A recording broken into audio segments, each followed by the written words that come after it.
मावळमध्ये एकविरा देवीच्या चैत्र यात्रेसाठी कार्ला परिसरामध्ये पोलिसांनी कडक बंदोबस्त ठेवलेला आहे।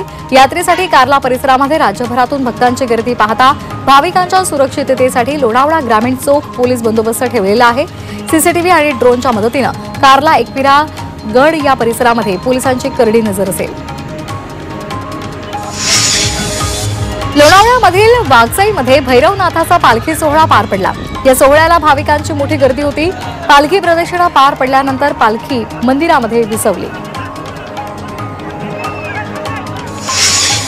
अकोला जिल्ह्याच्या अकोट तालुक्यातील रुईखेड परिसरामध्ये अवकाळी पावसामुळे हजेरी लावली। अवकाळी पावसामुळे गहू पिकाचं नुकसान झालेलं आहे। गव्हासह संत्रा, कांदा, ज्वारी या पिकांनाही मोठा फटका बसलाय।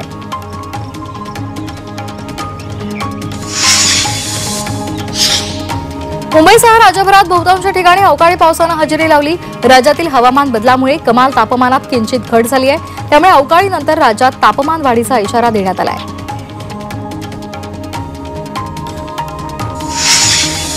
केंद्रीय कर्मचाऱ्यांनंतर राज्य कर्मचाऱ्यांच्याही महागाई भत्त्यामध्ये वाढ होणार आहे। महागाई भत्त्यामध्ये 2% वाढ होण्याची शक्यता आहे।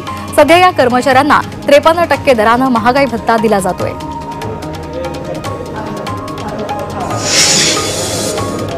वाहतूक पोलिसांनी ड्रंक अँड ड्राईव्ह विरोधात कठोर पावलं उचललेली आहेत। एका वर्षामध्ये 9462 मद्यपी चालकांवर पोलिसांनी कारवाई केली आहे। यापुढे सुद्धा कठोर कारवाई करण्याचे आदेश वाहतूक विभागाचे सहपोलीस आयुक्त अनिल कुंभारे यांनी दिले। तसंच परवाना आणि वाहन जप्त करण्यासंदर्भातही परिपत्रक काढले। आरे दूध पुन्हा एकदा मुंबईकरांच्या घरामध्ये आलेलं आहे। ग्राहकांच्या मागणीनुसार आरे दूध पुन्हा बाजारामध्ये उपलब्ध होणार आहे। महानंदाकडून आरे दूध पुन्हा एकदा बाजारात आणलं जाणार आहे। मुंबई महानगरपालिकेनं नेमलेल्या क्लीनअप मार्शलची प्रतिनिधींची सेवा आजपासून बंद करण्यात आली आहे। क्लीनअप मार्शलकडून दंड आकारला जात असेल तर तक्रार नोंदवण्याचं आवाहन सुद्धा महानगरपालिकेने केले आहे।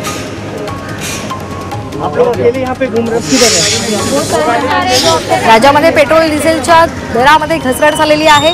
मुंबईमध्ये पेट्रोलचे दर 103 रुपये 50 पैसे आहेत, तर डिझेलचे दर 90 रुपये 3 पैसे रुपयांवर पोहोचलेले आहेत। मध्य रेल्वेच्या नेरळ स्थानकामध्ये रविवारी 6 तासांचा विशेष ब्लॉक घेतला जाणार आहे। यावेळी इलेक्ट्रॉनिक इंटरलॉकिंग प्रणाली सुरू करण्यात येणार आहे। त्यामुळे सकाळी 8 ते दुपारी 2:30 वाजेपर्यंत हा ब्लॉक असेल।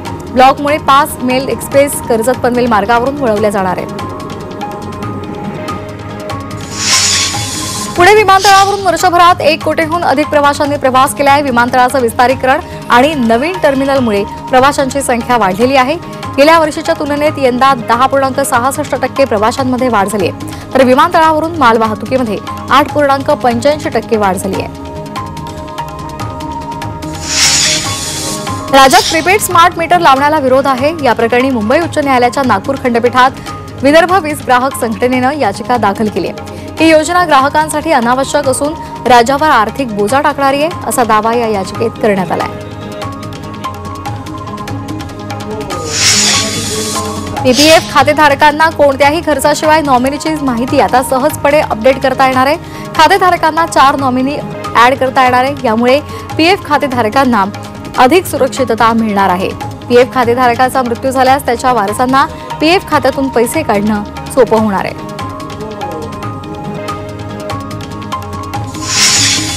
म्हाडासह मुंबई मेट्रो रेल्वे कॉर्पोरेशननं महापालिकेचा मालमत्ता कर थकवलाय। भूखंड वापरासंदर्भातील मालमत्ता कर भरण्याची जबाबदारी कंत्राटदारावर आहे। मेट्रो रेल्वे रेल कॉर्पोरेशननं महापालिकेचे 550 कोटी रुपये थकवलेत। सांगलीच्या आटपाडी तालुक्यामध्ये पाण्यासाठी शेतकऱ्यांनी रास्ता रोको आंदोलन केलं। राजेवाडी तालुक्यात तलावामधून शेताला पाणी सोडण्याच्या मागणीसाठी हे आंदोलन करण्यात आलं। या परिसरातील शेकडो एकर शेती पाण्याविना करपून जाते।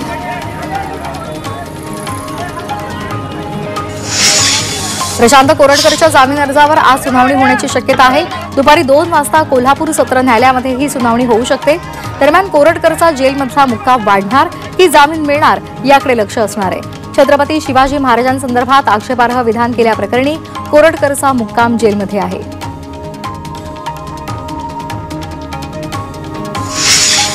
प्राध्यापक आनंद तेलतुंबडे यांच्या परदेश दौऱ्याला राष्ट्रीय तपास यंत्रणेनं विरोध केलाय। एप्रिल आणि मे महिन्यामध्ये व्याख्यानासाठी परदेशी जाण्याची तेलतुंबडे यांनी मागणी केलेली होती, मात्र याला एनआयएनं विरोध केलेला आहे. राज्यातील सर्व विद्यापीठांमध्ये प्रबोधनकार केशव सीताराम ठाकरे अध्यासन केंद्र स्थापन करा अशी मागणी मनसेनं केलेली आहे. मनसेच्या विद्यार्थी सेनेनं मुख्यमंत्री देवेंद्र फडणवीसांना या संदर्भात पत्र पाठवत मागणी केली आहे. लोकसभेमध्ये वक्फ बोर्ड सुधारणा विधेयक पारित झाल्यानंतर आता राज्यसभेमध्ये सुद्धा हे विधेयक सहजपणे पारित करून घेण्यात केंद्र सरकारला यश आलंय. आता हे विधेयक मान्यतेसाठी राष्ट्रपतींकडे पाठवलं जाईल. त्यांच्या मान्यतेनंतर विधेयकाचं कायद्यात रूपांतर होईल. वक्फ बोर्ड विधेयकाला सांगलीमध्ये मुस्लिम समाजानं विरोध केलाय. त्यांनी पत्रकार परिषद घेत केंद्र सरकारवर निशाणा साधलाय. वक्फ बोर्डाच्या जमिनीवर सरकारचा डोळा असल्याचा आरोपही त्यांनी केलाय.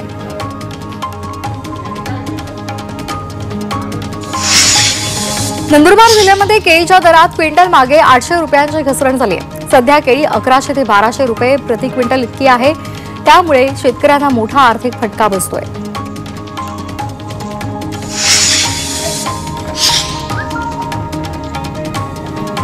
मुंबईमधील भटक्या कुत्र्यांची संख्या गेल्या 10 वर्षांमध्ये 2.5% कमी झाली आहे. मात्र अद्यापही रस्त्यांवर जवळपास 91,000 भटके कुत्रे फिरतायत अशी माहिती समोर आली आहे. महापालिका आणि ह्युमन सोसायटी इंटरनॅशनल इंडिया या संस्थेनं या संदर्भात सर्वेक्षण केले आहे.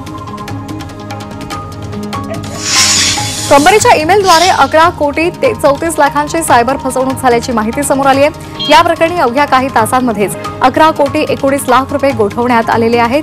अज्ञात व्यक्तीनं कंपनीच्या बँक खात्याशी जोडलेला ईमेल हॅक करत कोट्यवधी रुपयांची फसवणूक केली होती.